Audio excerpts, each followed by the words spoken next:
하겠습니다. 1절, 2절, 4절, 5절 부르겠습니다.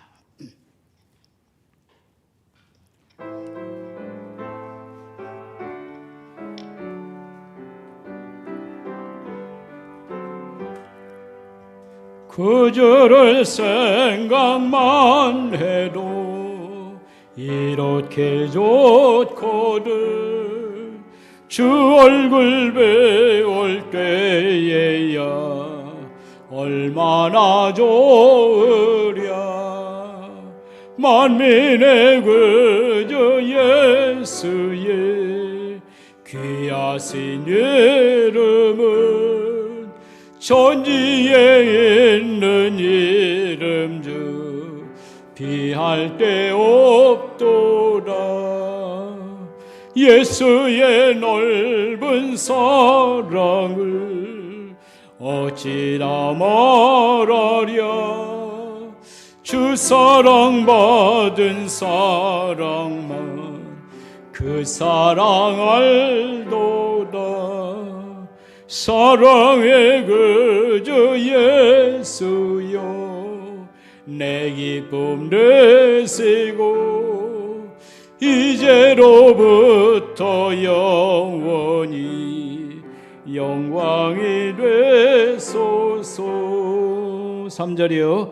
참회게 하는 자에게 소망이 되시고 구하고 찾는 자에게 기쁨이 되신다. 아멘. 우리 마음을 모아서 묵상 기도드림으로 주일 2부 예배를 시작하도록 하겠습니다.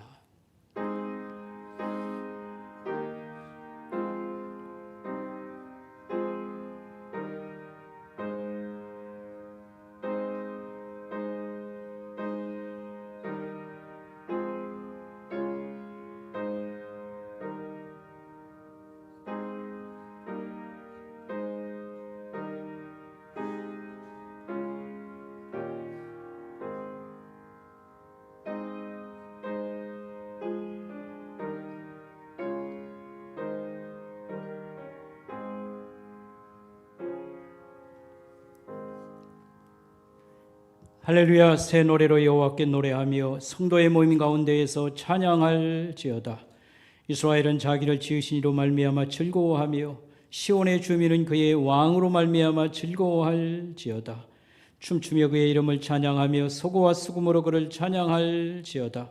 여호와께서는 자기 백성을 기뻐하시며 겸손한 자를 구원으로 아름답게 하심이로다. 하나님은 영이시니 예배하는 자가 영과 진리로 예배할지니라. 아멘. 하나님 아버지 를 감사합니다. 좋은 계절 10월을 저희들이 살아가게 하옵시고 오늘 아침도 평화로운 아침을 맞게 해주심을 감사합니다. 무엇보다도 주님을 예배하는 거룩한 주일날 우리 하나님 존전에 나와서 저희들이 하나님 앞에 믿음과 사랑을 고백하며 우리 하나님 앞에 경건한 예배를 드리고자 여기 모아주심을 감사합니다. 이곳에 성삼위 하나님 임재하셔서 좌정하옵시고 말씀하여 주시고 저희 한 사람 한 사람 품어주시길 원합니다. 감사를 드리오며 예수님의 이름으로 간절히 기도 올리옵나이다. 아멘. 우리 다 같이 자리에서 일어나셔서 21장 찬송 부르겠습니다.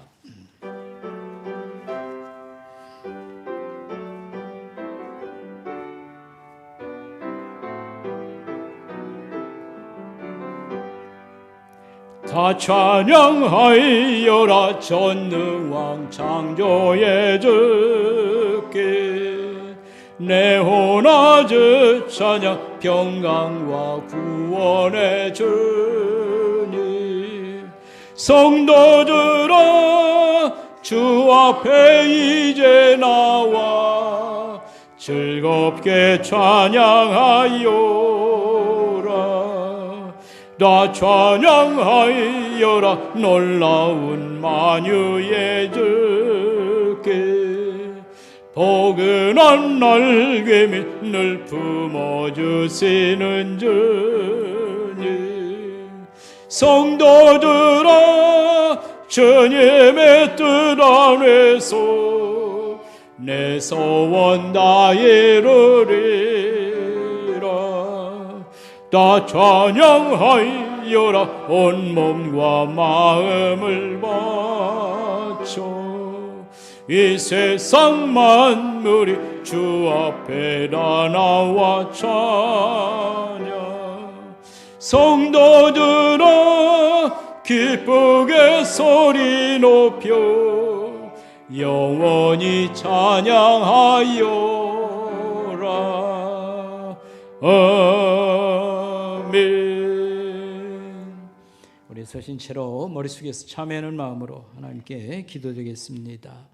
하나님 아버지 은혜를 감사합니다. 이 아침에도 저희들이 주 앞에 나와 예배드리게 하옵시고 이 시간 먼저 자신을 돌아보며 우리의 부끄러움을 예수 그리스도의 보혈로 또 씻어 주시며 하나님 주 앞에 경건한 마음으로 살아갈 수 있도록 은혜를 베푸심을 감사를 드립니다. 하나님 저희들은 경제적 어려움으로 인해서 절제하고 사는 면이 있는가 하면 마음까지 또 굳어져서 작은 섬김, 친절한 태도, 고난당하는 사람들을 부지런히 살피고 위로하는 것까지 멀리하지 않았는가 반성을 합니다. 냉랭한 마음, 친절하지 못함, 눈물 흘리는 마음이 없음을 불쌍히 여겨주시고 고쳐 살 수 있도록 도와주시옵소서. 또한 내 생각이 항상 옳다는 독선과 고집센 마음이 늘 있어 왔습니다. 그리하여 의견이 다르면 편을 가르고 끼리끼리 모이고자 하는 편협함과 갈등을 만드는 사람이 뒤에산 것들이 있습니다. 화목과 평화를 만드는 하나님의 자녀로서의 삶을 살지 못한 것 이 시간도 회개하오니 불쌍히 여기시고 용서하여 주시옵소서. 이 시간 하나님과 나만이 하는 은밀한 죄악을 고백하며 참여하는 기도를 계속하옵나이다.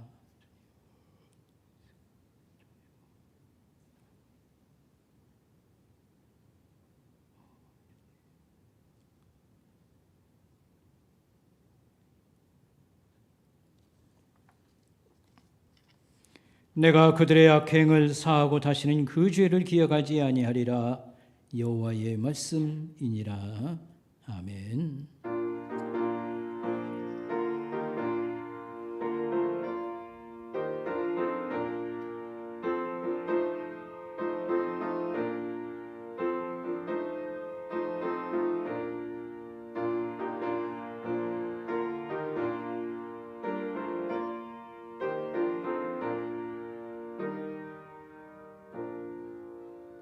자리에 앉아주시길 바랍니다. 우리 사도신경으로 신앙을 고백하겠습니다. 찬송가 걷장 피셔서 새로 번역한 사도신경 가지고 우리가 신앙 고백하겠습니다. 나는 전능하신 아버지 하나님 천지의 창조주를 믿습니다. 나는 그의 유일하신 아들 우리 주 예수 그리스도를 믿습니다. 그는 성령으로 잉태되어 동정녀 마리아에게서 나시고 본디오 빌라도에게 고난을 받아 십자가에 못 박혀 죽으시고 장사된 지 사흘 만에 죽은 자 가운데서 다시 살아나셨으며 하늘에 오르시어 전능하신 아버지 하나님 우편에 앉아 계시다가 거기로부터 살아있는 자와 죽은 자를 심판하러 오십니다. 나는 성령을 믿으며 거룩한 공교회와 성도의 교제와 죄를 용서받는 것과 몸의 부활과 영생을 믿습니다. 아멘. 우리 찬송 부르겠습니다. 288장 찬송 부르겠습니다.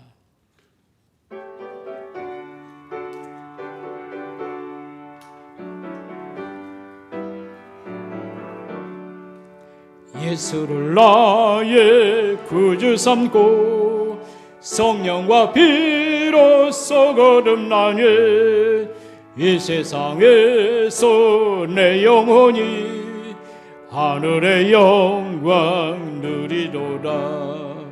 이것이 나의 간증이요 이것이 나의 찬송일세. 나 사는 동안 끊임없이 구주를 찬송하리로다. 온전히 주께 맡긴 내 영 사랑의 음성을 듣는 중에 전사들 왕래하는 것과 하늘의 영광 보리로다. 이것이 너의 간증이요 이것이 너의 찬송일세. 나 사는 동안 끊임없이 구주를 찬송하리로다. 주 안에 기쁨 누림으로 마음의 풍랑이 잔잔하니 세상과 나는 간 곳 없고 구속 안주만 보이도다. 이것이 나의 간증이요 이것이 나의 찬송일세. 나 사는 동안 끊임없이 구주를 찬송하리로다.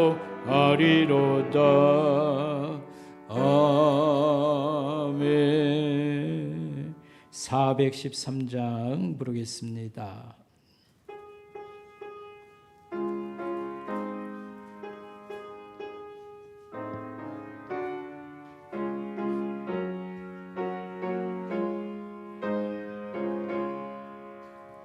내 평생에 가는 길 순탄하여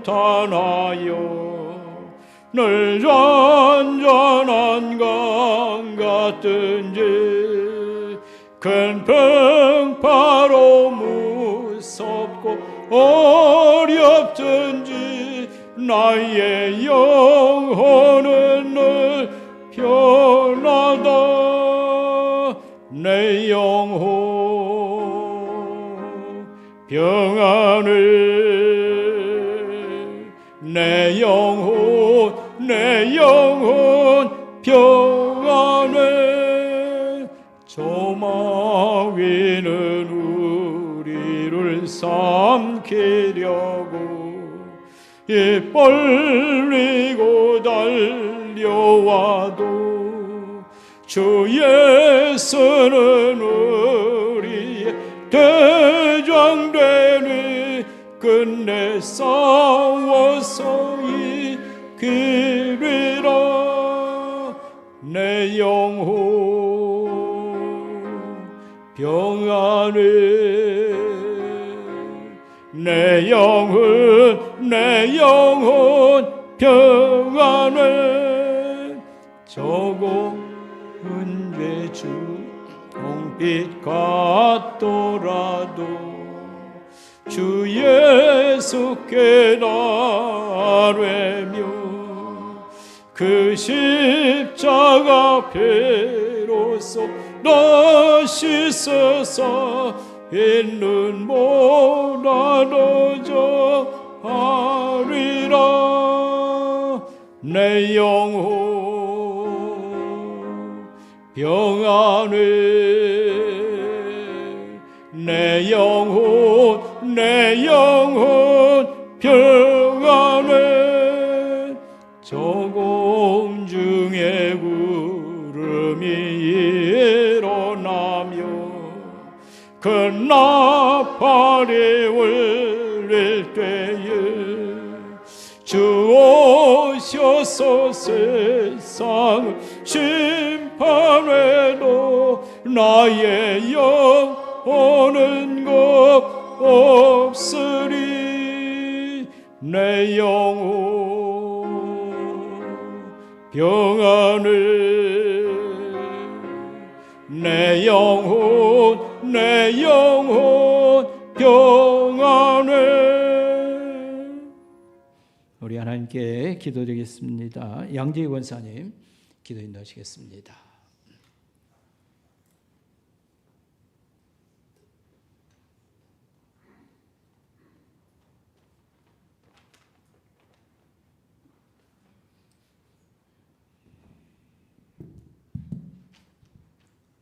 다 같이 기도드리겠습니다. 내가 나의 명령에 주의하였더라면 내 평강이 강과 같았겠고 내 공의가 바닷물결 같았을 것이며 내 자손이 모래 같았겠고 내 몸의 소생이 모래알 같아서 그의 이름이 내 앞에서 끊어지지 아니하겠고 없어지지 아니하였으리라. 아멘. 사랑과 은혜가 풍성하신 아버지 하나님, 풍성한 열매를 결실하는 아름다운 계절을 통해 저희의 지친 영과 육을 위로해 주시니 주님 감사드립니다. 지난 주간 긴 추석 연휴 동안 가족들과의 교제와 심히 있게 하심을 또한 감사드립니다. 오늘 주일을 맞이하여 새 힘을 얻을 수 있도록 또한 아버지 하나님 예배의 자리로 불러주심을 또한 감사드립니다. 저희들의 혼란스럽고 오염된 마음을 깨끗게 하시사 말씀의 씨앗이 잘 뿌려져서 가을처럼 풍성한 열매를 거두는 삶으로 인도하여 주시옵소서. 자비로우신 아버지 하나님 백성이 모이는 것 같이 내게 나아오며 내 백성처럼 내 앞에 앉아서 내 말을 들으사 그대로 행하지 아니하니 이는 그 입으로는 사랑을 나타내어도 마음으로는 이익을 따름이라는 에스겔의 말씀에 비추어 저희의 삶을 주님 돌아봅니다. 아버지 하나님, 겉과 속이 다른 형식적인 신앙생활을 통해서 이 생에 복받기 반을 구했음을 주님 고백합니다. 고난의 여정에서만 주님을 찾았던 것을 회개합니다. 입으로는 사랑을 말하면서도 여전히 세상적인 이익을 우선했음을 주님 용서하여 주시옵소서. 주의 말씀을 듣고 행하는 자라야 반석 위에 집을 짓는 것처럼 지혜로운 사람일 것입니다.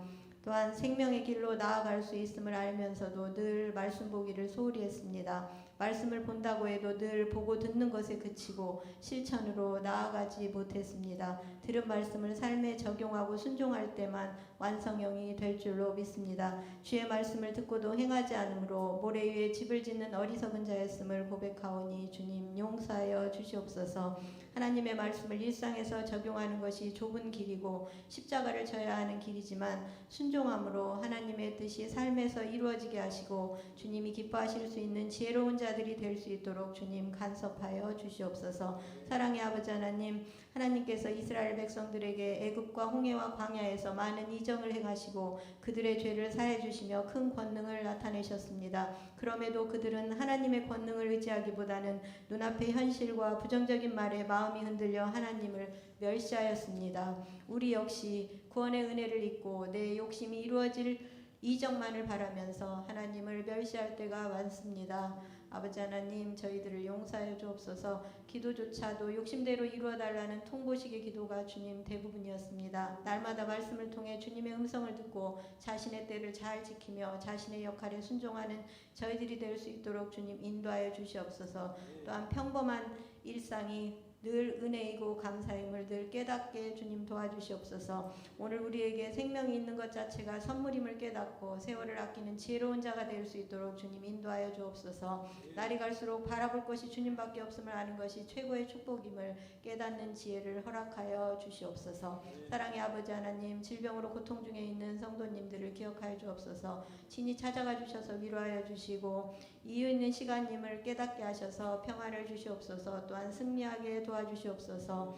아버지 하나님, 가정의 여러 문제와 경제적인 문제로 고민하며 간구하는 성도들의 기도를 응답하여 주시옵소서. 또한 수능을 준비하는 고3 수험생들도 과정을 통해 하나님의 살아계심과 간섭하심을 경험하게 하셔서 하나님 앞에 신실하고 경건한 사람으로 세워주시옵소서. 선목교회를 통해 이 지역의 구원의 방주 역할을 감당하게 하시는 주님, 일성아파트 전도를 위해 전도팀이 꾸려졌습니다. 전교인이 합심하여 동력하게 하셔서 많은 입주자들이 주님을 만날 수 있게 하시고 아울러 교회가 부흥 발전할 수 있도록 주님 간섭하여 주옵소서. 이 나라를 사랑하사 지켜주신 주님, 많은 문제와 난관이 산적해 있습니다. 정치 지도자들이 정직하고 겸손하게 국정을 살피게 하셔서 세대와 빈부의 갈등이 해소되게 하시고 상식과 법치, 정의가 회복될 수 있도록 주님 간섭하여 주옵소서. 모든 성도들이 주님의 말씀을 사모하고 열정을 부어주시사 성실하게 앞으로 나아감으로 주님의 역사하심을 경험할 수 있도록 주님 또한 인도하여 주옵소서. 주님의 말씀을 들고 단위에 서신 목사님, 영육간에 강건함을 주시고 축복하여 주시사 우리에게 꼭 필요한 말씀을 전하실 수 있도록 도와주시옵소서. 듣는 저희들도 마음문이 열려 영적인 비밀들을 깨닫고 영원히 소생되며 잔잔한 물과 푸른 초장으로 인도함 받게 도와주시옵소서. 예배를 위해 충성하는 모든 봉사자들의 손길을 축복하여 주시고 성가대의 찬양을 흠양하시며 이 모든 말씀 우리 주 예수 그리스도의 이름 받들어 감사하며 기도드리옵나이다. 아멘.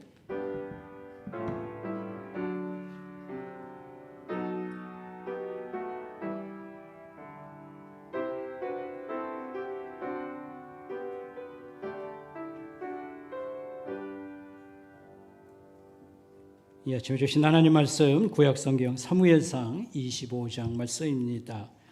구약성경 사무엘상 25장 말씀입니다. 여러분 가지고 계신 성경책 451페이지 참고하시길 바라겠습니다.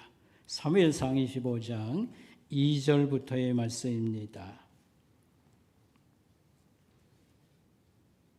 마온에 한 사람이 있는데 그의 생업이 갈멜에 있고 심히 부하여 양이 3,000마리요 염소가 1,000마리이므로 그가 갈멜에서 그의 양떼를 깎고 있었으니 그 사람의 이름은 나발이요 그의 아내의 이름은 아비가일이라. 그 여자는 총명하고 용모가 아름다우나 남자는 완고하고 행실이 약하며 그는 갈렙 족속이었더라.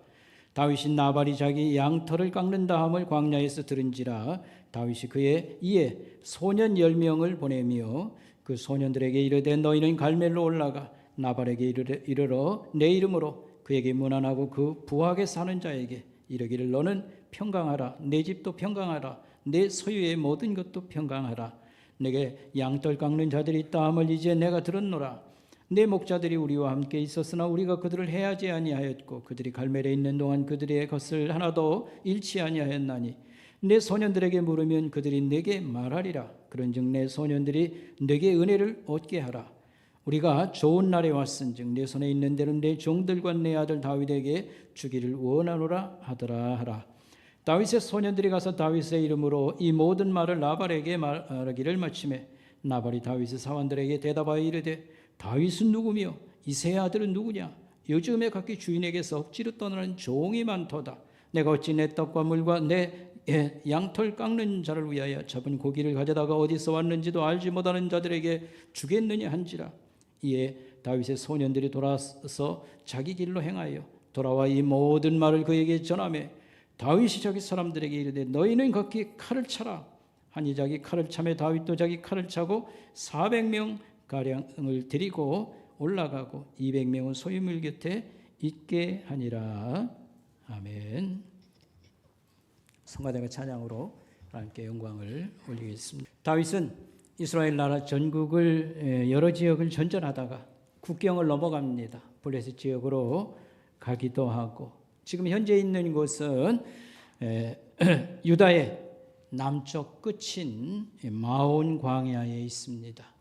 이스라엘 나라는 북쪽이 자연 조건이 좋고 살기가 좋은 지역이고 남쪽으로 내려갈수록 광야, 네게브라고 해서요 사막에 가까운 그런 황량한 그런 지역입니다.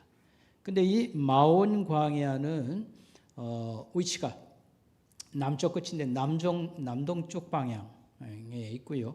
쉽게 사해바다 한 밑에서 한 3분의 1 정도 지점이라고 볼 수 있겠습니다. 여기에 갈멜이라든지 이 마온이라고 하는 촌락들이 있습니다. 그래서 저는 가보지는 못했습니다만 사진으로 보니까 상당히 비탈지고 또 군흥 지역이라고요. 지대가 높지요. 그럼에도 넓은 그런 그 비탈들이 있어서 양떼 치기에 좋은 그런 것으로 이렇게 또 알려져 있습니다. 근데 이 국경 지역에 해당됩니다. 원래 국경 지역은 치안이 불안합니다. 그래서 이 도적대들이 많이 또 출현하고요. 또 가을에 이렇게 결실개가 되면 외국의 군대들이 와가지고 또 걷어가기도 하고 이런 곳입니다. 그런데 다윗이 이 지역에 오자 평안과 안전을 확보하게 되었다 이렇게 말할 수 있겠습니다. 현재 다윗은 어떤 상황이었냐면 정치적으로 굉장한 박해를 당하기 때문에 피신 생활 중에 있습니다. 근데 처음에는 혼자 몸으로 출발했습니다만 이 사울 왕조가 빈약한 그런 왕조였습니다. 그래서 전 국토의 한 지금으로 말하면 절반이나 이렇게 지배하고 있을까요? 그리고 세력이 약합니다. 다윗이 두 번째 왕이 될 때부터 이스라엘은 통일을 이루고 그 다음에 하나님이 약속한 최대한 땅을 확보하지요. 어쨌든 간에 지금은 치안이 불안한 그런 국경 지역에 이 다윗이 처음에는 혼자 유랑생활, 피신생활 했습니다만 전국에서 어려움과 원한을 가진 슬픈 사람들, 살기 어려운 사람들, 여러 가지 종류의 사람들이 몰려와서 추종자들이 생기게 되었습니다. 그래서 다윗은 쉽게 말하면 자원경비대라고 할까요? 급할 때에는 구조대 역할 같은 것을 했습니다. 그래서 이 지역에 그 동굴이라든지 피신처가 많기 때문에 주로 이 남쪽 지역에 바울이 피난 생활을 그 다윗이 하고 있습니다만, 양치는 목자들, 목동들의 입장에서는 이 사람들이 그냥 자원경비대 같은 역할을 했기 때문에 상당히 도움이 많이 됐다, 이렇게 말을 하고 있습니다. 오늘 이 본문으로 삼은 사무엘상 25장 15절 16절의 말씀을 우리 같이 한번 읽어보면 좋겠습니다. 여러분 그 인쇄물도 참고하시면, 그 사람들이 우리를 매우 선대함으로 우리가 다치거나 잃은 것이 없었으니 우리가 양을 지키는 동안에 그들이 우리와 함께 있어 밤낮 우리에게 담이 되었음이라 하겠습니다. 그래서 이 다윗과 추종자들이 이 지역에 와서 이 피신 생활을 하면서 이 자율 경비대 노릇을 했기 때문에 목동들이 안심하고 양치는 데 도움이 많이 됐습니다. 우리는 양을 잊어버리거나 다친 이런 것이 지금은 없어졌습니다 하고 고맙게 이렇게 고백을 했습니다. 자, 오늘 첫 번째 생각할 것은요, 여기에 한 부자가 살고 있습니다. 나발이라고 하는 부자인데 이 사람은 보통 부자가 아닙니다. 엄청난 부자, 거부라고 말할 수 있겠습니다. 양이 3,000마리, 염소가 1,000마리 정도였다고 그랬습니다. 근데 이런 목축업자에게 있어서는 이 양털 깎는 때가 되면 큰 잔치가 열립니다. 그래서 이 양털이 큰 수입원이 되었기 때문에 양털 깎을 때에 잔치를 열고 또 마을 사람도 대접하고 손님도 대접하고 이렇게 했습니다. 다윗은 자기가 이곳에 와 있는 동안에 이 주민들 내지는 이 양치는 사람들의 담장 역할 같은 것을 해줌으로 잔칫날에 사람을 보내서 우리에게 좀 피신 생활 중에 음식물을 좀 제공해 달라, 이런 부탁을 하게 되는 것입니다. 그런데 나발은 이 다윗의 부탁을 한마디로 딱 잘라서 거절을 하고요, 등을 돌리는 것이지요. 그래서 오늘 여기 10절, 11절 말씀을 보면 이 나발이 한 말인데 우리 같이 한번 읽어보겠습니다. 시작. 다윗은 누구며 이새의 아들은 누구냐? 요즘에 각기 주인에게서 억지로 떠나는 종이 많도다. 내가 어찌 내 떡과 물과 내 양털 깎는 자를 위하여 잡은 고기를 가져다가 어디서 왔는지도 알지 못하는 자에게 주겠느냐 한지라 그랬습니다. 잘 읽어보면 아주 얄미운 발언을 하고 있습니다. 다윗을 나는 모른다, 이렇게 딱 얘기를 하고요. 그 다음에 한 얘기가 요즘 도망치는 종들이 많다고 하던데 뭐 그런 사람 아니냐, 뭐 이런 식으로 얘기했습니다. 아니, 주기 싫으면 핑계를 대든지 그냥 못 주겠다고 하면 되는 건데 도망친 노예에다가 비유를 한 겁니다. 이 말을 들을 때 다윗이 어떤 생각을 하겠습니까? 가만히 있을 수가 없는 것이지요. 자, 여기서 나발은 무슨 잘못을 했는가, 무슨 죄를 졌습니까? 물어볼 때 한 두 가지를 우리가 얘기할 수 있습니다. 첫 번째는 관습을 깨는 이런 어리석음을 범했습니다. 이 유목민들은 과거부터 이 손님들한테는 아주 친절을 베풉니다. 이 넓은 들판에서 양을 치고 있을 때 뭐 사람들이 많이 오고 가는 데가 아니니까 낯선 사람이 나타나면 무조건 잘합니다. 왜냐하면 저 사람이 어떤 사람인지 모르거든요. 그러니까 과거부터 전통이 이렇습니다. 이렇게 손님 대접을 잘 했는데 나발은 다윗에게 한 600명의 사람들이 그를 따르고 있었고 훈련을 된 그런 군사가 역할을 했습니다. 여기 와 있는 동안에 여러 가지 도움을 받았는데 이런 지하에 딱 잘랐거든요. 그러면 다윗은 사람을 보낼 때에 좀 이렇게 압박을 가하는 그런 스타일로 뭐 가서 뭐 좀 달라고 그렇게 한 거 아닐까? 근데 성경을 잘 읽어보면 그러지 아니했습니다. 다윗은 정중행에게 가서 인사를 하고요, 상황을 잘 설명을 합니다. 그러며 이 좋은 날에 우리에게 좀 양식을 좀 제공해 주면 좋겠다. 이런 정중한 그런 스타일로 사람을 보내서 했던 것입니다. 그러나 나발은 무시하고 모욕적인 말을 해서 이 보낸 사람들을 돌려보냈다라고 하는 것입니다. 그래서 이 일반 관례와 전통을 싹 무시하고 얼굴을 싹 씻어버리는 그런 태도를 보인 것입니다. 그다음에 두 번째로는요, 하나님 말씀을 지키지 않는 것이었습니다. 대표적인 게 신명기의 말씀을 예를 들었습니다만, 가난한 이웃을 잘 돌보아라는 말씀이라든지, 나그네들, 여행자들은 옛날은요, 집 떠나면 물이 필요하지요, 양식이 필요하죠, 잠자리를 하룻밤 자야 되지요. 그래서 특별히 성경에는 이 여행자들, 나그네들을 잘 대접하고 도와주라는 말씀이 적지 않게 많이 있습니다. 이런 말씀을 다 무시했습니다. 그래서 우리가 뒤에 조금 더 얘기를 하겠습니다. 굉장히 이 사람은 거대한 부자인데도 인색하고 수전노, 돈 버는 데는 아주 열의가 대단하지만 돈을 남을 위해서 쓰지 않는 이런 스타일의 사람이었다라고 말할 수 있겠습니다. 우리가 여기서 이 나발은 어떤 사람일까를 조금 더 생각을 한다고 하면 뭐 여러 설명이 필요 없습니다. 방금 우리가 살펴봤던 말씀에서처럼 그의 말이 그가 어떤 인간인가를 잘 얘기하고 있습니다. 그는 이렇게 말했어요. 나는 다윗을 모른다. 이새의 아들이 누군지 모른다. 이런 말을 딱 했습니다. 그러나 이 말은 거의 거짓말이라고 봐야 되겠습니다. 왜 그런가 하면 다윗은 나라를 구한 영웅이었습니다.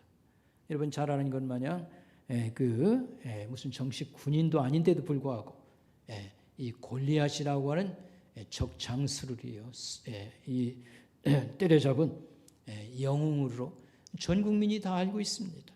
근데 다윗이 이렇게 이름이 올라가고 추종하는 사람들이 생겨나고 그러니까요, 이 사울 왕이 첫 번째 왕인데 굉장히 불안하게 생각합니다. 이 정치적으로 나하고 경쟁자가 저놈이다. 저를 죽여야 우리 왕조가 튼튼하다.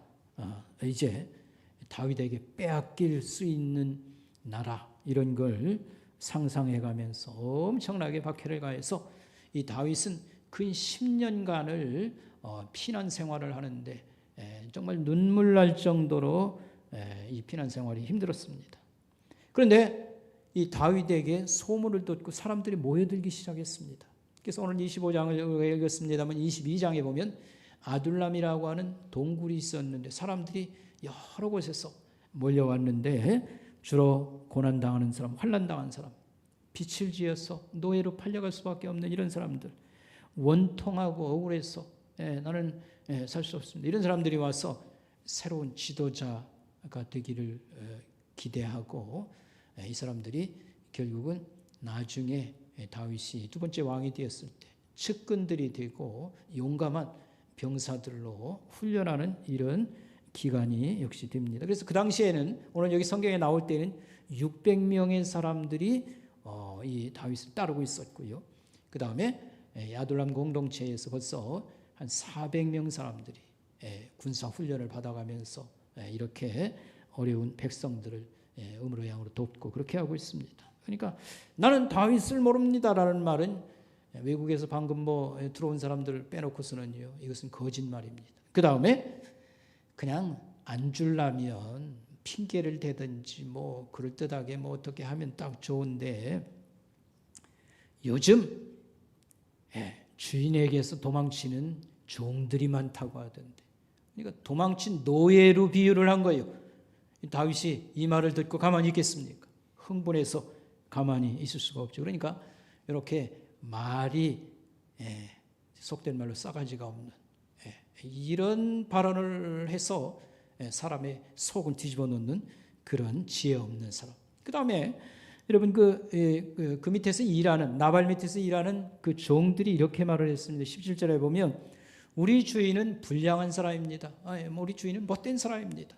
그러면서 더불어 말할 수가 없습니다. 말을 하면 좀 듣고서 이렇게 얘기를 해야 되는, 전혀 들어먹질 않습니다.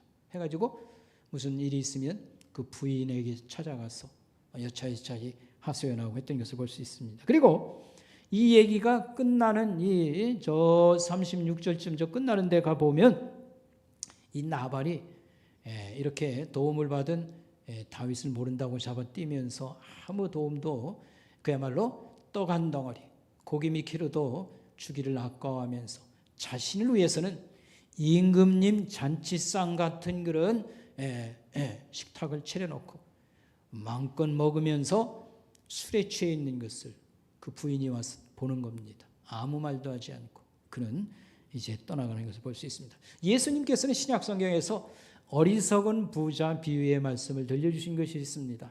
어느 부자가 있는데 가을에 농사를 이렇게 잘 풍년을 맞이해서 너무너무 수확을 많이 거두어가지고 너무너무 좋아서 이런저런 내 영혼아 몇 년 먹을 거 이렇게 생겼으니까 먹고 즐기자 할 때 하나님이 말씀하시기를 오늘 밤 내 영혼을 데려가면 이게 다 누구 것이 되지? 이런 말씀을 썼는데 예수님이 그 말씀할 때 이 구약 성경에 이 나발 사건을 염두에 두고 말씀을 하실 수도 있겠다 이런 생각을 우리가 해보는 것입니다. 하나님은 이 악당 같은 자를 이 사건 후에 열흘 되던 날 하나님께서 그를 데려가 버립니다. 그래서 이 어리석은 부자 얘기하는 그 주인공이 나발 아닐까 할 정도로 그런 일이 일어나게 되었습니다.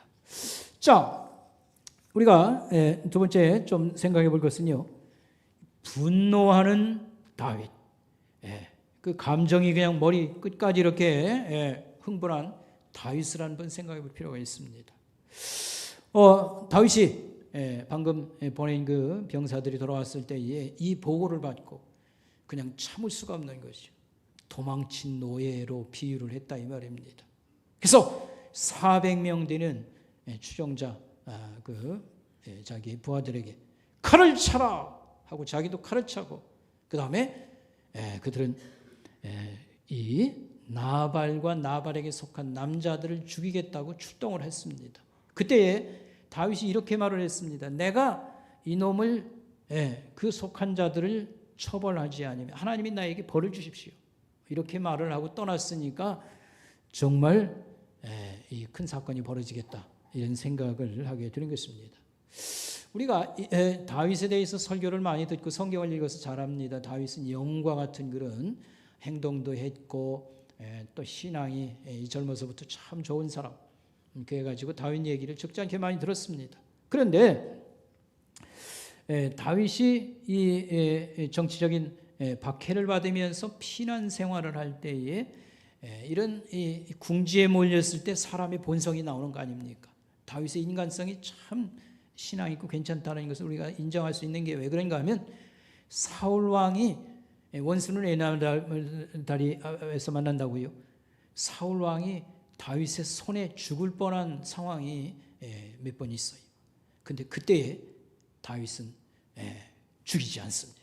자기를 박해하는 사울 왕을 죽이지 않고 옷을 이렇게 베가지고 온다든지 해서 보여주면서 오늘 임금님이 왜 나를 무슨 잘못이 있다고 날 이렇게 박해합니까? 하면서 이 사울 왕이 고맙다고 눈물 흘릴 정도로 있지 않습니까? 이런 사건을 보여줍니다. 그래서 이 분노를 잘 참는 이 자제심 뭐 이런 것도 우리가 볼 수 있는데 오늘이야말로 다윗의 이런 자제심이 다 무너져 내리는 그런 상황을 맞이하게 된 것입니다. 오늘 우리가 이 얘기를 읽으면서 다윗이 피난 시절에 이런 일화가 있었구나, 스캔들이 있었구나, 뭐 이 정도로 우리가 얘기할 수도 있겠습니다. 그렇지가 않습니다. 다윗은 상당히 왕이 되기 전까지 군인으로서의 많은 전쟁 경험도 있고요, 이렇게 싸움도 하고 그렇게 있고 또 왕이 되면 왕은 이 전쟁의 어떤 사령관이라기보다는요 국가의 원수로서 이 외적을 물리쳐야 될 그런 사명이 있습니다. 그래서 그런 많은 그런 이렇게 싸움, 전쟁을 경험하게 되는데 특별히 두 번의 큰 위기가 있다고 볼 수 있겠습니다. 이게 첫 번째 위기는 뭐냐면 이 골리앗과의 싸움입니다. 물론 그때는 다윗은 군인도 아니고 뭐 자기가 나가야 될 의무도 없는 거지만 나라를 염려해서 내가 양떼를 공격하는 늑대나 이런 것들 사자가 오면 돌팔매로 물리친 적이 있는데 내가 나가겠습니다 해가지고 하나님이 도와주셔서 기적이 일어나지요. 거인 즉 장수가 물맷돌 돌팔매에 맞아서 쓰러지는, 그래가지고 나라를 구하는 이런 영웅적인 그런 일이 있는가 하면, 지금은 어떻게 된 것이냐 하면 다윗이 지금 이 나발과 그 일당 나발의 그 속한 남자들을 가서 공격을 하면 어떤 상황이 벌어지냐면 이거야말로 다윗의 일상에서 가장 그 추한 일이 됩니다. 민간인을 대량 학살하는 그런 잘못을 범하는 것입니다. 뭘로 변명해도 이것은 용납할 수 없고 하나님께서도 그냥 놔두지 않을 겁니다. 무장을 하지 않은 민간인들을 군인 칼찬자들이 가서 무차별 학살을 해버리면요, 다윗의 생애에 있어서 이렇게 큰 실수를 하는 게 아마 없을 겁니다. 이런 위태위태한 상황이 지금 전개되고 있는 것을 볼 수 있습니다. 자, 그런데 여기 이 싸움을 말리는 아름다운 중재자가 한 사람 나타났습니다. 이게 바로 이 여인 아비가일이라는 사람입니다. 나발의 아내였던 아비가일이 등장을 합니다. 오늘 이 아비가일은 신속하게 결정을 내렸습니다. 남편한테 가서 이 상황을 알리고 뭐 대화하고 어쩌고 그러면요, 원래 남편은 말도 잘 안 듣는 사람인데 시간 끌기 하다가 다윗이 그냥 군대를 같은 병사들을 몰고 들이닥치면요 끝장나는 거 아니겠습니까? 그래서 남편과 상의하지 않습니다. 일단 뭐가 옳은 거냐, 살 길은 뭐냐, 그래서 결단을 딱 내리고 두 번째 지혜로운 행동을 했습니다. 600명의 사람들이 먹을 수 있는 음식을 마련합니다.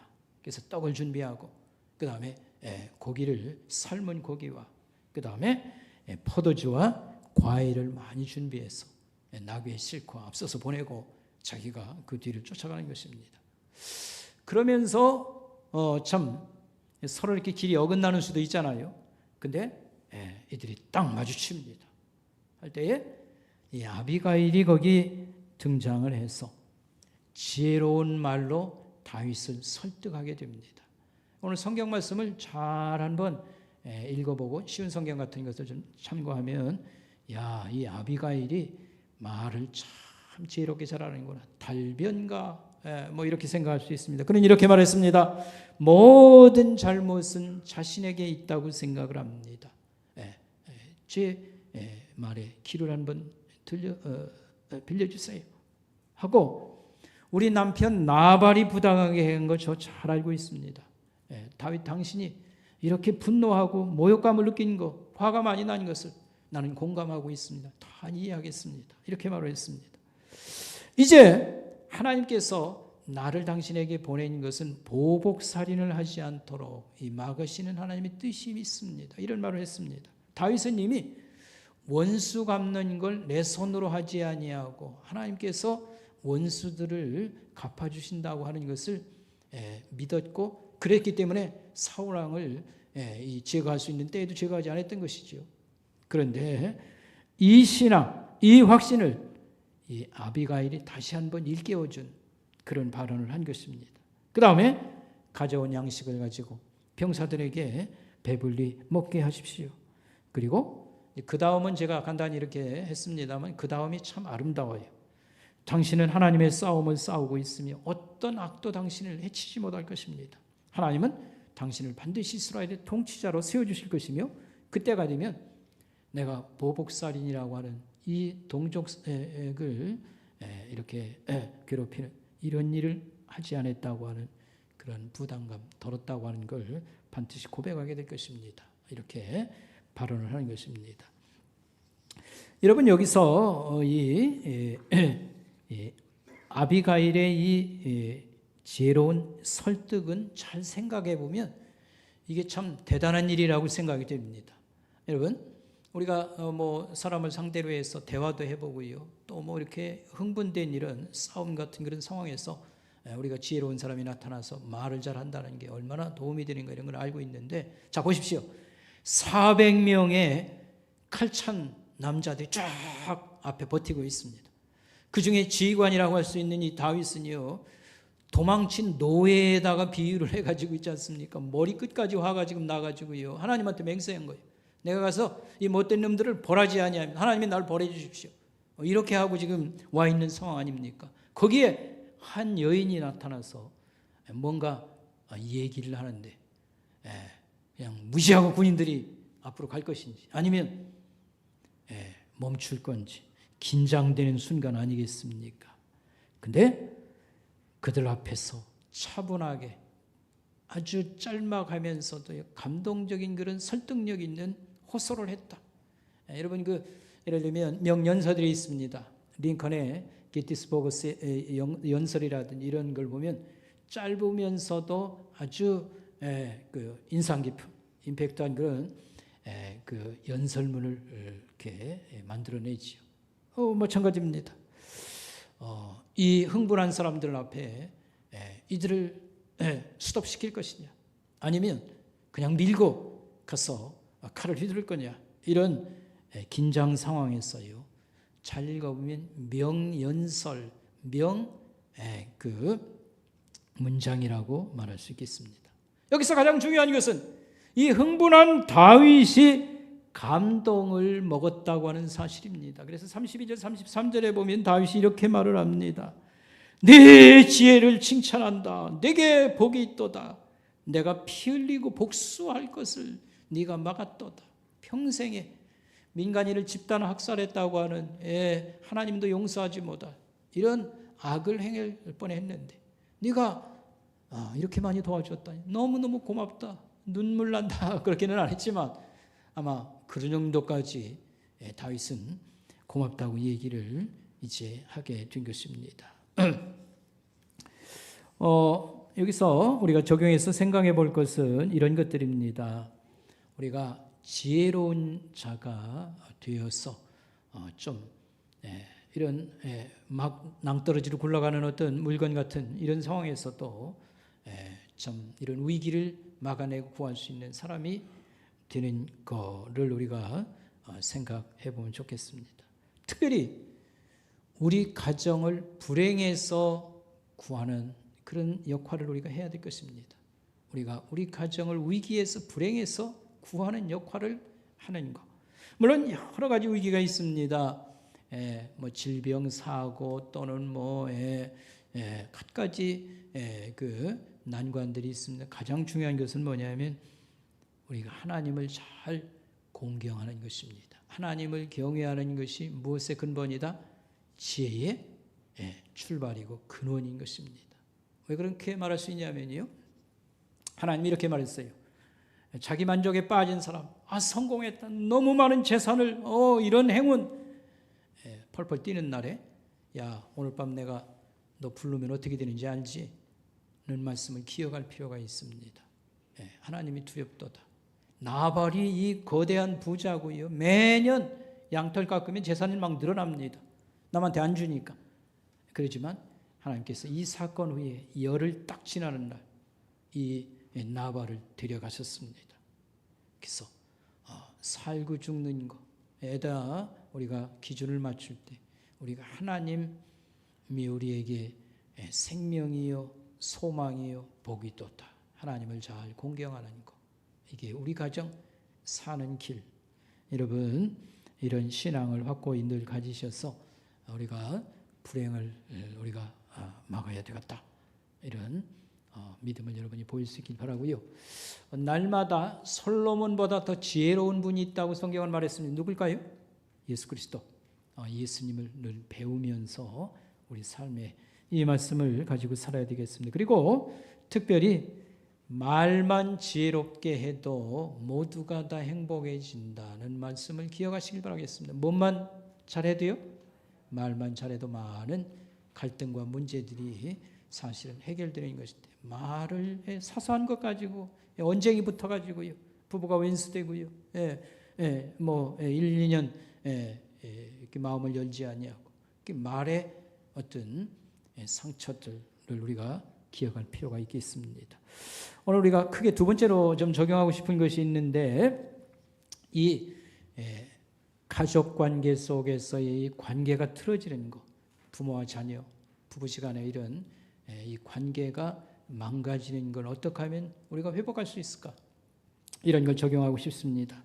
제가 도움을 받기 위해서 필립 매크로라고 하는 분, 심리학자고요. 상담의 큰 그런 전문가입니다. 필립 매크로는 한 10가지 우리 관계가 이렇게 나빠졌을 때 회복할 수 있는 한 10가지 제안들을 얘기해 주셨습니다. 그중에 마지막으로 나오는 한 2가지만 여러분들에게 간단히 또 소개함으로 우리가 특별히 우리 가족 공동체가 이렇게 낭떠러지로 떨어지고요. 불행으로 이렇게 치닫지 않는 이런 걸 좀 했으면 좋겠다 해서 2가지를 한번 적용해 보겠습니다. 첫 번째가 뭐냐면요.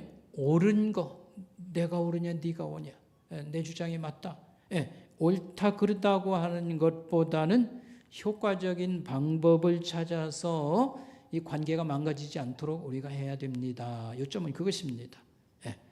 우리가 늘 대원칙 같은 게 있습니다. 뭐가 대원칙이냐면요. 진리가 아니면 하나님 말씀이 대표적인 진리입니다. 진리, 하나님 말씀 그건 그대로 되는 거니까요. 진리가 아니면 다양성을 인정하자. 뭐 2가지, 3가지 얼마든지 이론이 있을 수 있고 가는 길이 있을 수 있습니다. 다양성을 인정하고 융통성을 발휘하자. 이런저런 지혜로움을 발휘하자. 이런 말이 되겠습니다. 여러분, 한라산 꼭대기에 올라가는 거 이제 소원이 있다고 하면 그거 한번 올라간 적이 있는데 다시 한번 이 한라산 꼭대기를 한번 올라가 보고 싶은 게 제 소망입니다. 근데 이 한라산 꼭대기로 올라가는 방법은 적어도 2-3가지 길이 있는 것으로 알고 있습니다.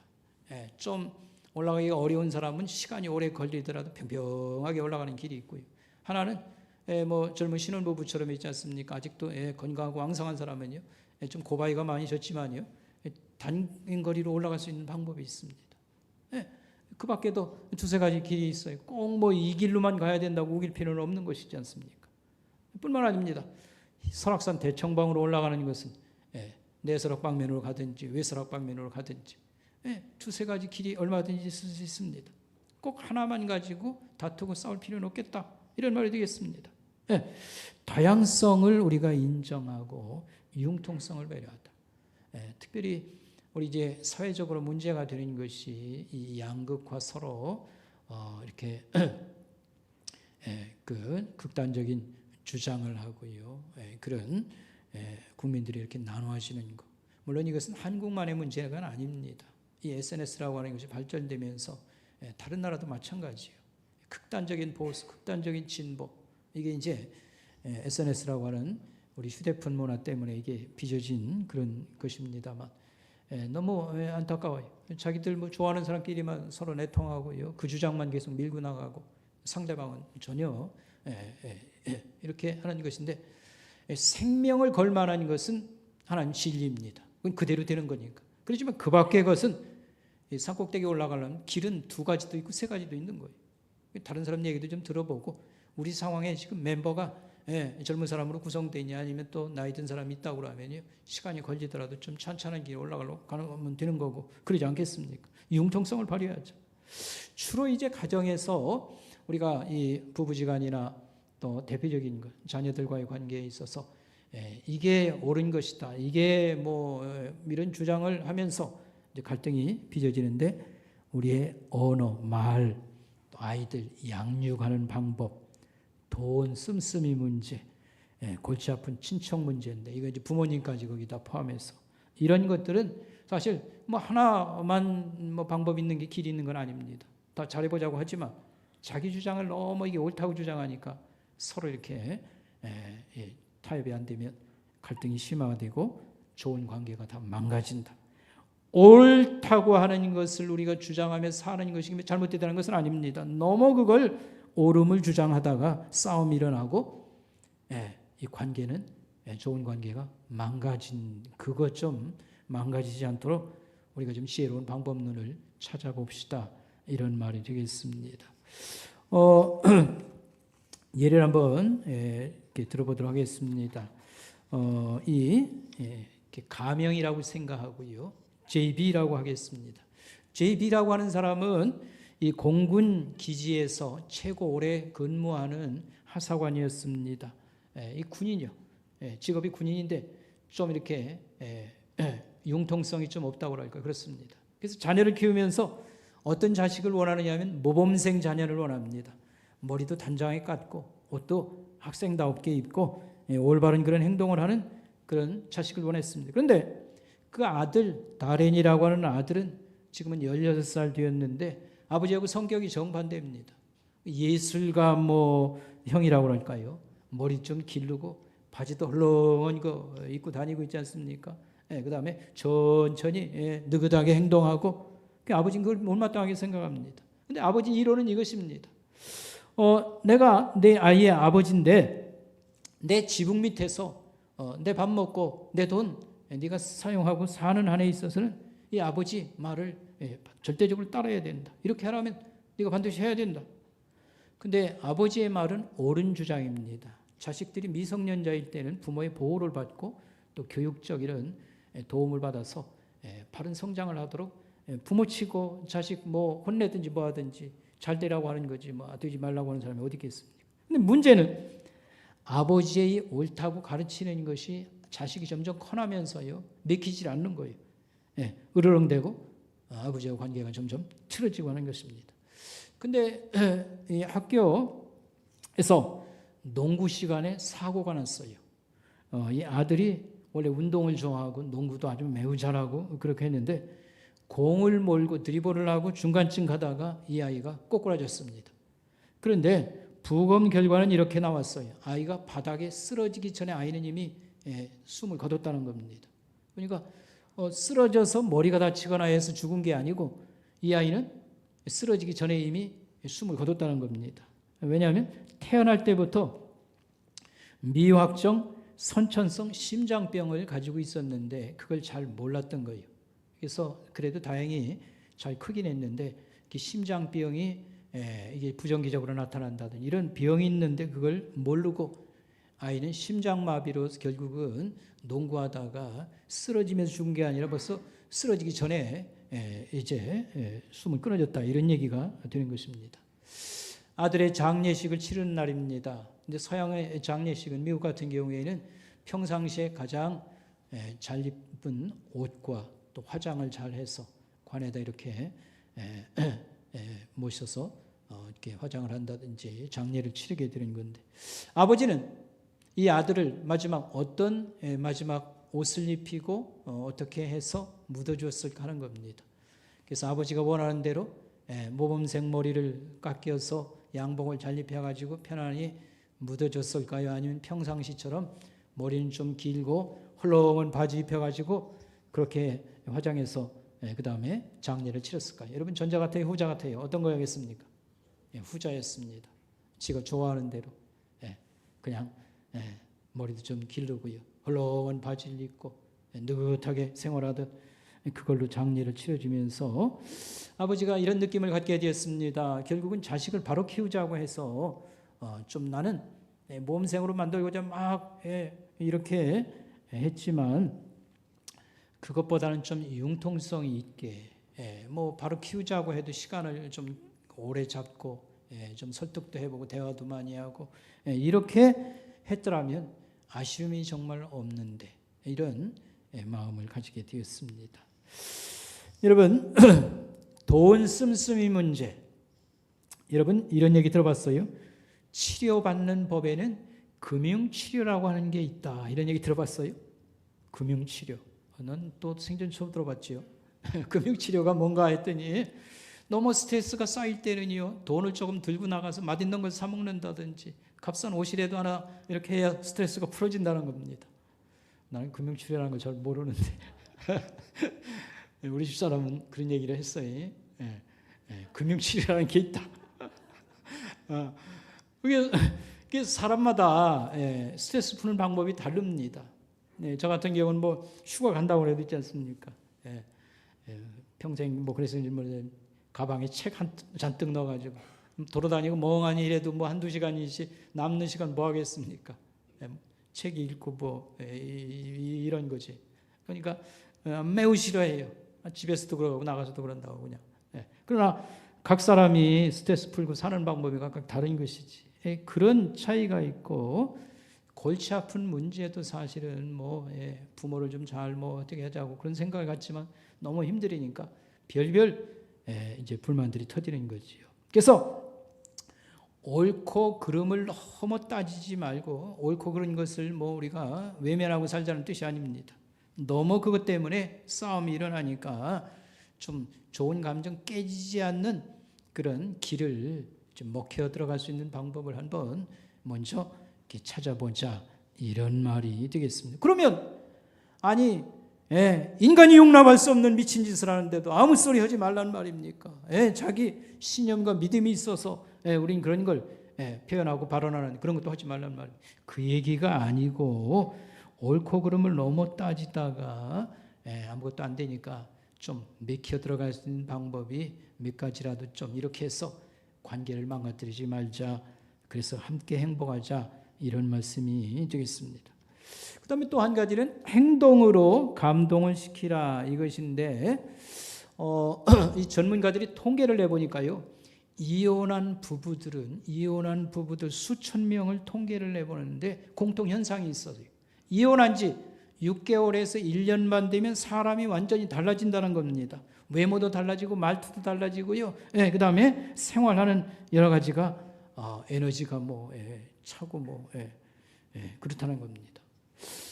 이게 어떻게 해서 이렇게 되었는가, 두 가지를 결론을 가지고 서로 이렇게 관찰을 하는 겁니다. 서로 구질구질한 초라한 관계에서 벗어나서 이혼을 해서 벗어났기 때문에 삶에 어떤 새로운 것들이 등장을 하게 된 건가. 또 한 가지는 이혼하고 가만히 보니까 처량하기 짝이 없으니까 이래서는 안 된다라고 생각을 하고 체중도 줄이고 헬스클럽에도 가고 새로운 그런 변화를 자기가 이렇게 활동을 찾고 개발한 탓인가라고 하는 것입니다. 심리학자들도 처음에는 서로 못 잡아먹을 듯이 이런 상황에서 벗어나니까 신선한 어떤 뭘 추구해서 그렇다고 생각을 했는데 계속 연구해 보니까 후자라고 말했습니다. 이혼을 딱 하고 보니까 처량하기 짝이 없고 이렇게 해서는 안 되겠다 싶어가지고 자기가 자기 개발을 하는 거예요. 그래서 다이어트도 해야 헬스클럽도 등록하고요. 새로운 뭘 좀 찾아보겠다. 이렇게 개발한 탓으로 삶의 모양이 달라졌다는 것입니다. 근데 결론이 뭘 얘기하려고 그러냐면, 그러면 진작에 이혼하기 전에 미리 그렇게 좀 했으면 이혼까지 안 갔을 텐데, 그 얘기예요. 여러분 이해가 됩니까? 뭐 뭔지 알겠어요? 평상시에 좀 자기 개발을 하고 신경을 쓰고 이렇게 했으면 이혼까지 안 가도 되는 걸 꼭 이혼하고서 그렇게 했냐, 이런 말이 되겠습니다. 이 빌립 매그로는 여러 예를 들어줬어요. 자기는 누나가 3사람 있는 집에서 살으니까 누나들을 늘 관찰을 많이 했다고 그랬습니다. 근데 누나들이 시집 갈 때가 되면 데이트를 나갈 때에는 배가 고파 죽겠는데도 참으면서 그냥 데이트를 하러 나가더라. 그러니까 자기 몸매라든지 이런 걸 유지하기 위해서 이렇게 많이 노력을 하더라, 이 말입니다. 그런데 결혼하고 한참 애 낳고 살다가 보니까 외모에는 아무 관심을 가지지 아니하고 심지어는 통닭시켜 가지고 있지 않습니까? 마지막 쪼가리 가지고 남편하고 다투었더라는 말입니다. 나는 언제나 왜 조금 주냐? 당신만 이렇게 많이 먹고 해가지고 마지막 쪼가리 하나 가지고도 남편하고 다투더라, 이 말입니다. 처음 만날 때는 좋은 것만 보여주려고 해서 자기 조금 흠이 될 만한 안 보여주려고 하는데, 일단 결혼해서 살다가 보면 그런 노력하지 않는, 아무 꺼리낌 없이 다 보여준다. 내가 미쳤느냐? 내 집에서도 내 마음대로 못하고 내 마음대로 못하면 어떻게 하란 말이냐 해가지고 외부에서는 하지 않는 행동들을 한다는 것입니다. 직장에 가면 출근하자마자 제자리에 뚜벅뚜벅 가는 사람, 아무것도 없다는 사람이 가면서 다 이 사람 저 사람 인사하고 좀 기분이 나쁜 일이 있어도 얼굴을 피고 이렇게 하는데, 자기 집에 들어올 때는 그렇게 하느냐, 정반대로 행동한다, 이제 이런 말이 되겠습니다. 그래서 우리가 평상시에 여러 가지 가족이라는 공동체가 참 너무 귀하다는 것을 알고 우리가 관리를 좀 잘 이렇게 하면 이혼까지 가지 않을 일 너무 많고, 또 인간관계 여러 가지 자식과의 관계나 부모의 관계나 이런 것들이 얼마든지 아름답게 갈 수 있는 것입니다. 이런 말씀이 되겠습니다. 오늘 말씀에 결론을 맺도록 하겠습니다. 결국 다윗은 아비가일을, 이 나발이 죽은 다음에 자기 아내로 맞이합니다. 자기 인생에 있어서 정말 낭떠러지 굴러떨어질 것 같은 큰 민간인 살해 학살극을 막아준 여인, 그의 말과 모든 것이 너무 아름다웠어요. 그래서 그 외모도 아름다웠지만 그 말과 재치와 그 다음에 그렇게 많은 남자들을 그 자리에서 다 수톱시킬 정도로 그 언변이 뛰어나고, 그래서 이 아비가일을 아내로 나중에 맞이하게 되는 것입니다. 그래서 오늘 우리가 하나님이 지혜의 근본이신데, 우리가 영적 생활이라든지 우리 신앙생활에 우리가 중심을 열심을 보이고 할 때 하나님께서는 우리 삶에 많은 지혜도 주시고 우리 가정을 건강하게 세워주신다고 하는 확신과 믿음을 갖고 이 가을에 우리 신앙생활 또 가정 공동체를 잘 세우는 그런 기회를 우리가 삼아야 되겠습니다. 기도하겠습니다. 하나님 아버지, 은혜 감사합니다. 우리가 가정을 소중히 여기고 또 우리가 참 행복한 그런 인간관계를 원하지만 우리의 여러 가지 습관과 자세와 태도가 망가진 부분들이 있어서 하나님 늘 이렇게 제대로 하지 못하는 것 많습니다. 참된 지혜를 주시고 사람을 존중하고 내 자신도 아끼며 또 하나님 예수 믿는 가정이 얼마나 소중한가를 우리는 결코 잊지 않을 수 있도록 하나님께서 도와주시길 원합니다. 감사를 드리오며 예수님의 이름으로 간절히 기도드리옵나이다. 아멘. 우리 준비하신 봉헌예물 하나님께 올리면서 우리 같이 드리도록 하겠습니다. 우리 영상으로 하나님 찬양하겠습니다.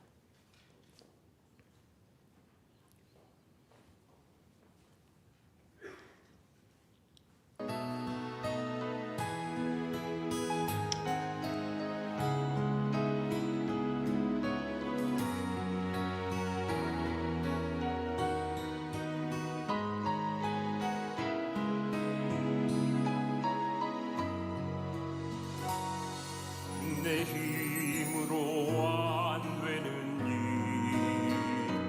하나님이 해결하셨고, 내 모든 계획 하나님 뜻대로 아름답게 이루셨네. 에베레셀의 하나님이 도와주셨고, 임마누엘의 하나님이 함께 하셨고, 여호와 일의 하나님이 복을 주셨으니 나의 삶은 하나님 은혜라. 오늘의 나 된 것은 하나님 은혜라. 나의 나 된 것은 하나님 은혜라. 하나님 은혜라. 지금의 나 된 것은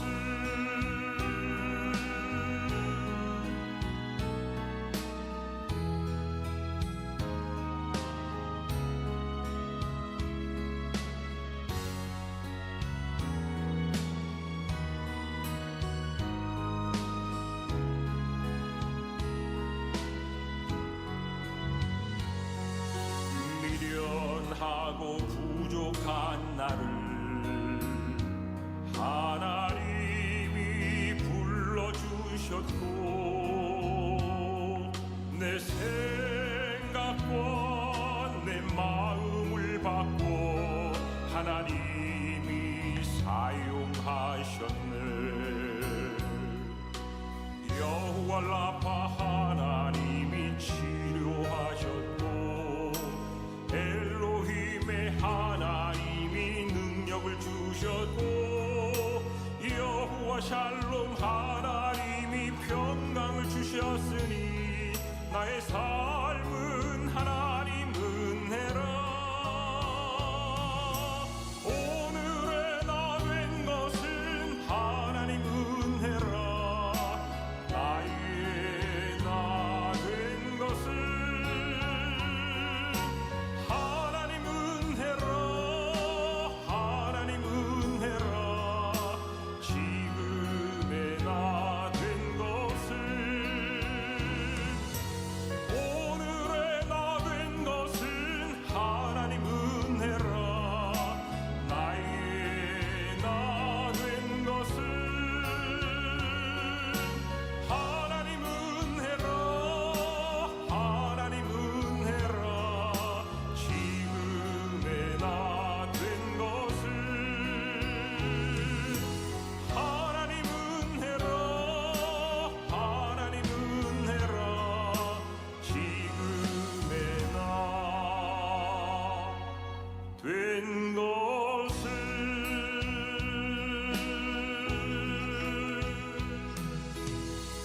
우리 같이 기도하겠습니다. 하나님 아버지 은혜 감사합니다. 이 아침에도 감사함으로 예배를 올려엎고 우리가 준비한 봉헌예물을 주 앞에 올려드렸습니다. 주님께서 기뻐 받으시는 귀한 예물 되게 하옵소서. 주의 이래자 쓰여지고 열매가 많게 하여 주시옵소서. 하나님 우리 성도들 특별히 주님을 사랑하는 뜨거운 마음이 더해지게 하옵시고 또 생활 중에 감사한 일도 많아질 수 있도록 도와주시길 원합니다. 아버지 하나님 여름 동안에 저희들 활동하는데 또 비수기가 되어서 어려움도 당하고 또 경제적인 난관 때문에 힘들게 살아오는 우리 성도들 기억해 주셔서 가을에는 좀 일을 좀 많이 하게 하옵시고 매출도 좀 올라갈 수 있도록 도와주시고 성도들의 직장 생활을 성실히 잘 감당하는 중에 진급도 되며 인정받는 직장 생활을 잘하게 해 주시옵소서. 가을에 특별히 하나님 우리 노인 성도들의 건강을 하나님 활발하고 좋게 해 주셔서 겨울을 또 잘 준비할 수 있도록 하옵시고 연로하신 우리 노인 성도들 특별히 기억하소서. 하나님 끝까지 예수님을 믿을 수 있도록 도와주시고 그 신앙이 하나님 힘해지지 않도록 붙잡아 주시길 원합니다. 질병 중에 치료받는 우리 성도들에게 건강을 하나님 또 넘치게 주시고 속한 건강 회복을 허락하여 주시옵소서.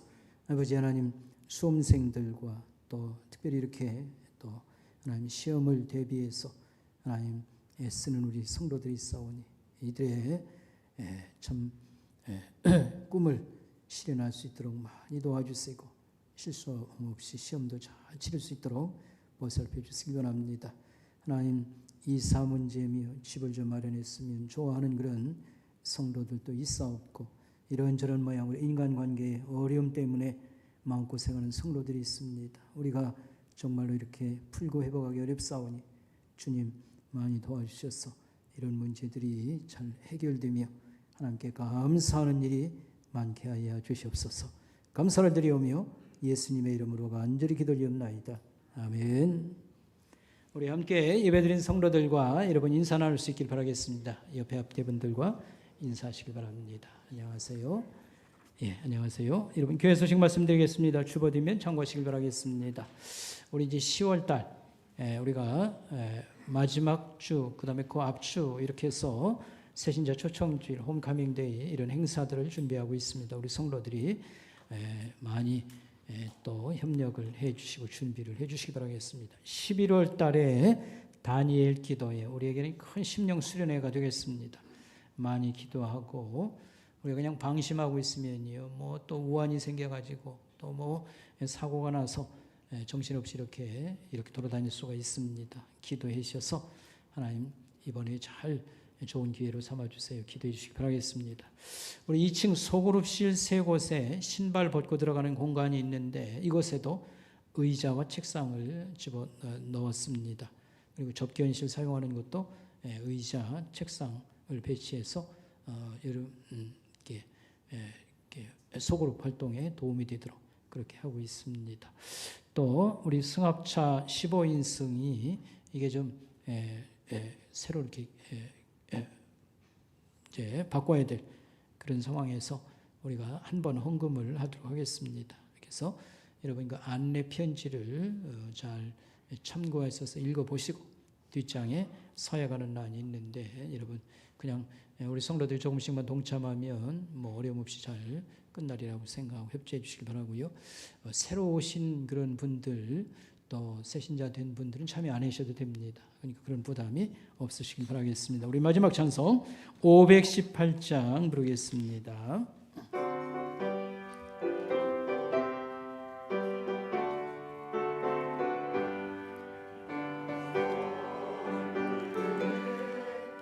수구 원하신다 만민에게 전하라 예수구 원하신다 주님 명령하시니 산을 넘고 물 건너 온 세상에 전하라 예수구 원하신다 받아들아 외쳐라 예수그 원하신다 모든 죄인 들으라 예수그 원하신다 모든 소마 일어나 메아리 저울려라 복음 중에 복음은 예수그 원하신다 환난 중에 하는 말 예수그 원하신다 다시 살아나시오 예수그 원하신다 지은 죄로 인하여 슬픈 마음이 있어도 숨질 때에 내 할 말 예수그 원하신다 바람들아 외쳐라 예수그 원하신다 기뻐하라 나라들 예수그 원하신다 구원하는 복음을 산과 들에 전하라 우리들의 승전가 예수그 원하신다. 지금도 우리의 도움이시요 피난처요 우리의 구주이시오 왕이신 우리 주 예수 그리스도의 귀하신 은혜와 하나님 아버지의 끝없으신 사랑하심과 성령님의 우리를 양육하시고 돌보시고 인도하시는 역사가 오늘 예배드리고 하는 성도들 머리 위에 가정 위에 생업 위에 지금부터 영원까지 함께 계실지이다. 아멘.